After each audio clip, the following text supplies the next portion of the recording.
Die Themen im heutigen Zocker-Lounge Wochenrückblick sind Unreal und Unreal Tournament ab sofort kostenlos. Valve zeigt erstmals Material aus Half-Life 2 Episode 3. Warcraft 2 Remaster Deutsch-Patch jetzt komplett. Demo zu Roman Triumph erschienen. Magie-Update für Pioneers of Pagonia veröffentlicht. Und neue Gerüchte zur Nintendo Switch 2 versprechen Großes.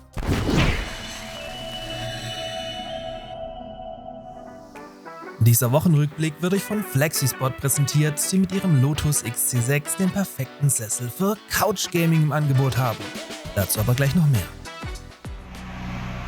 Epics Unreal aus dem Jahr 1998 und dessen Multiplayer-Auskopplung Unreal Tournament von 1999 waren der furiose Einstand von Epic Games in die Videospielebranche und zudem die ersten Spiele auf Basis der Unreal Engine. Seit kurzem könnt ihr beide Titel völlig legal mit dem Segen von Epic Games über archive.org herunterladen und spielen. Möglich gemacht hat das Fanprojekt Old Unreal, über welches seit 2008 Patches und Erweiterungen für die Klassiker entwickelt werden. Die beiden nun veröffentlichten Versionen wurden dabei schon so abgeändert, dass sie out of the box auf aktuellen Betriebssystemen ohne weiteres Zutun problemlos laufen. Eigentlich sollte ich jetzt Werbung machen, aber der Lotus ist viel zu bequem. Okay, was muss, das muss. Vielleicht geht es ja euch wie mir und ihr sucht schon seit längerem nach einem bequemen Sessel, mit dem ihr am TV vernünftig zocken könnt. Ich habe mich hier schlussendlich für den Lotus XC6 von Flexispot entschieden, da er hierfür eigentlich alles mitbringt. Das Wichtigste erstmal, er ist super bequem und ihr wollt hier einfach nicht mehr aufstehen, wenn ihr einmal drin sitzt. Dazu habt ihr seitlich ein Ablagefach, in welchem ihr zum Beispiel eine Switch oder einen Controller verstauen könnt. Genial ist auch, dass ihr auf der anderen Seite mit einem USB-A und USB-C-Anschluss euer Smartphone oder eben den Controller direkt laden könnt und euch bei einer längeren Session durch diverse Sitz- und Liegepositionen auch nie ein Körperteil einschläft. Abseits vom Zocken geht der Lotus auch als waschechter Schaukelstuhl durch und ist auch durchaus ein Eyecatcher in eurem Wohnzimmer. Da wir wieder mit Vollgas auf den Black Friday zusteuern, könnt ihr den Lotus über diverse Rabattangebote in den nächsten Tagen deutlich günstiger mitnehmen. Da packe ich euch alle Links wie gewohnt in die Videobeschreibung. So, und jetzt ganz bequem und entspannt weiter.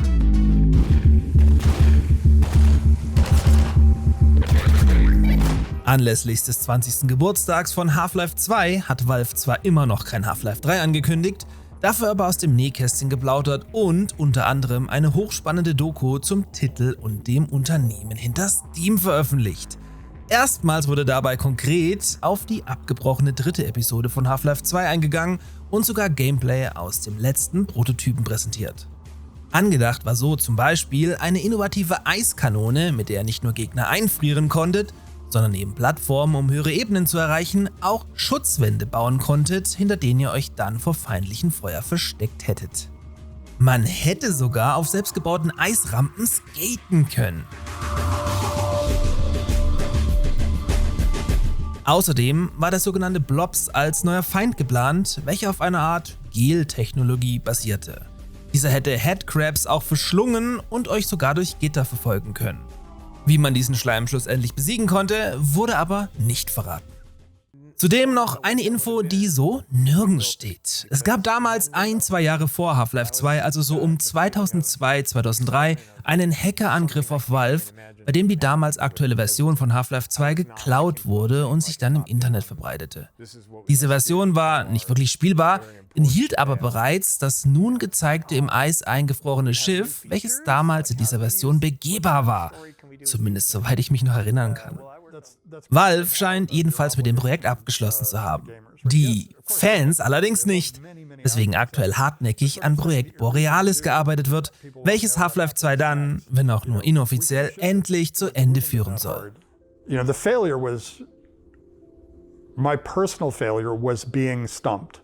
Like I couldn't figure out why doing episode 3 was pushing anything forward.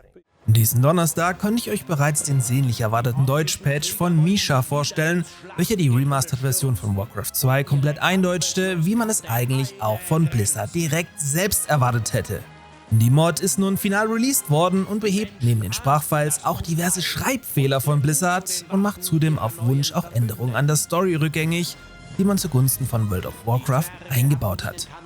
Dass sich Blizzard hier überhaupt keine Mühe gegeben hat, erkennt man auch daran, dass die englischen neuen Texte für die deutsche Version nur einfach durch einen Übersetzer gejagt wurden und teilweise deshalb nicht mal Sinn ergeben. Wenn ihr euch also nochmal diesen Nostalgie-Trip reinziehen wollt, dann unbedingt mit der Mod von Misha, Link oben im i sowie in der Videobeschreibung. Doch nun schlägt der Menschheit eine Schicksalsstunde. Am Horizont wogen die Wellen der Finsternis.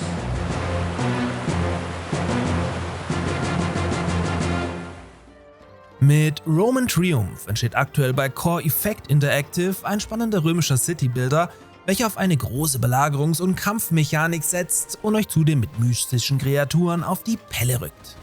Ich hatte hier bereits berichtet. Jetzt ist zum Jahresende eine Demo erschienen, die euch erstmals in den Titel reinzocken lässt.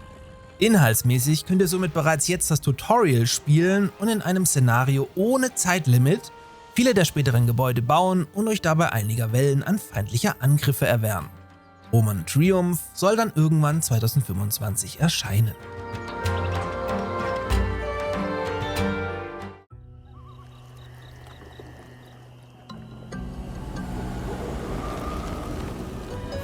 Ich weiß, das ist jetzt nicht die Breaking News für euch, aber das Magie-Update für Pioneers of Pagonia hat schlussendlich vergangenen Donnerstag den Beta-Status verlassen und steht jetzt allen Gamern zur Verfügung.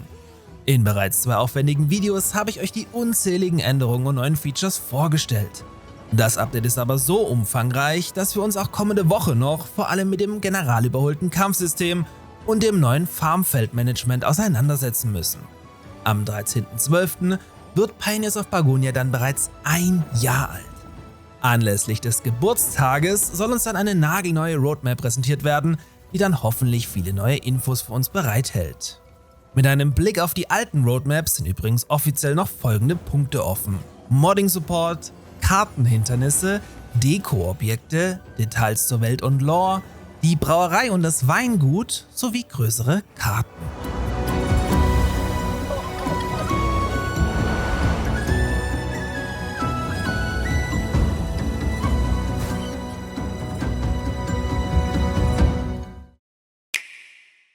Abschließend sind dann angeblich wieder neue Infos zur Nintendo Switch 2 durchgesickert, welche wohl tatsächlich realistisch so heißen sollte. Um Scalpern direkt einen Riegel vorzuschieben, plant man bei Nintendo zum Start mit einer gigantischen Verfügbarkeit von 6,5 bis 7 Millionen Konsolen weltweit. Die Produktion der Konsolen läuft ja bereits und somit sollte auch jeder Day-One-Käufer problemlos eine Konsole erhalten können. Das sind übrigens mehr als doppelt so viele Konsolen, wie damals beim Switch-Start vor 8 Jahren verfügbar waren und zeigt auch, wie sicher sich Nintendo hier seiner Sache ist. Als weitere Maßnahme könnte es ein Vorkaufsrecht für Nintendo Switch Online-Abonnenten geben, was ich aber für komplett unrealistisch halte. Die Switch 2 soll nach aktuellen Gerüchten über einen Porträtmodus verfügen und sich dann ähnlich wie ein Tablet oder E-Reader nutzen lassen. Außerdem scheint anders als noch wie bei der Switch 1 dieses Mal ein Kühlsystem in der Dock am TV verbaut zu sein, wodurch die Konsole im Dock-Modus deutlich mehr Reserven haben könnte als bisher und dann in Kombination mit Nvidias DLSS trotz unterlegener Hardware trotzdem ein passables 4K-Bild auf eure Mattscheibe zaubert. Ein weiteres Gerücht behauptet, dass die Switch auch ohne Dock-Modus mit dem TV kommunizieren kann und so alte Features der Wii U mit ihrem Dual-Monitor-System zurückkommen könnten, oder zumindest alte Wii U-Spiele so emuliert werden. Mögliche Launch-Titel sollen neben Metroid Prime 4 ein neues 3D-Mario sowie ein neues Mario Kart sein, was absolut plausibel und somit sehr realistisch ist. Das letzte 3D-Mario, also Super Mario Odyssey, ist übrigens auch schon wieder 7 Jahre alt. Aber bitte alles mit einer Prise Salz nehmen. Bis auf die nun bestätigte Abwärtskompatibilität, also dass ihr eure Switch-Spiele komplett mitnehmen könnt, ist von Nintendo selbst noch nichts bestätigt. In diesem Sinne, wie immer, vielen Dank fürs Zuschauen. Wenn euch das gefallen hat, lasst gerne ein Abo da und dann sehen wir uns nächste Woche wieder, spätestens am Dienstag zu den Pagonia News.